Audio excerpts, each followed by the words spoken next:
Hello friends, நீ நான் காதல். இன்னைக்கு என்ன ஹைலைட் பார்க்கலாமா? நம்ம அபி சும்மாவே இருக்க மாட்டேங்குதுங்க.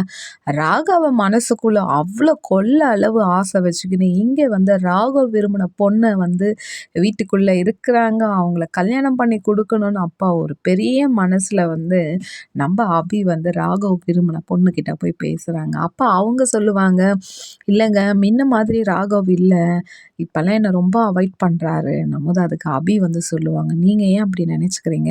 அவரு ரொம்ப பிஸியாகவே இருக்கிறாருல்ல, கொஞ்ச நாள் உங்களுக்கு கல்யாணம் ஆயிடுச்சுன்னா எல்லாமே சரியாயிடும். நம்மோது அப்போ ராகவ் விரும்பின பொண்ணு சொல்லும், இல்லை அவன் படிக்கும் போதும் சரி, நான் விரும்பும் போதும் சரி, அவனை பற்றி எனக்கு நல்லாவே தெரியும்.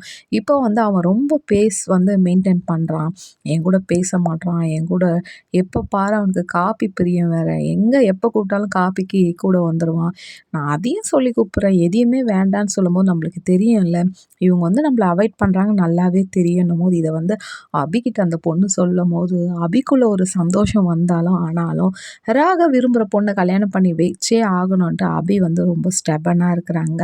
அப்போ ராகவோட லவ்வர்கிட்ட வந்து சொல்கிறாங்க, இல்லை நீங்கள் எல்லாமே நீங்களே பேசிக்கினா எப்படி? அவருங்க கூட பேசும்போது அப்போ ஒரு புரிதல் வரும், அது ரெண்டுமே சரியாயிடும், நீங்கள் எதையும் கஷ்டப்படுத்திக்காதீங்கன்னு ரொம்ப அபி வந்து மனசில் வந்து ராகவ் வந்து அப்படியே விட்டு கொடுக்குற மாதிரி சொல்கிறாங்க. ஆனால் எப்படிங்க விட்டு கொடுத்துட முடியும்? அதுவும் அபியா சும்மானாலே அடிதடியாக இருப்பாங்க. இன்னைக்கு வீட்டுக்காரையே விட்டு கொடுன்னா எப்படி விட்டு கொடுப்பாங்க பாரு. சும்மா அபி வேணா மனசுலயே வந்து ராகவ் என் மனசுல இல்லை, நான் உனக்கு விட்டு கொடுத்துறேன்னு வேணா சொல்லலாம்.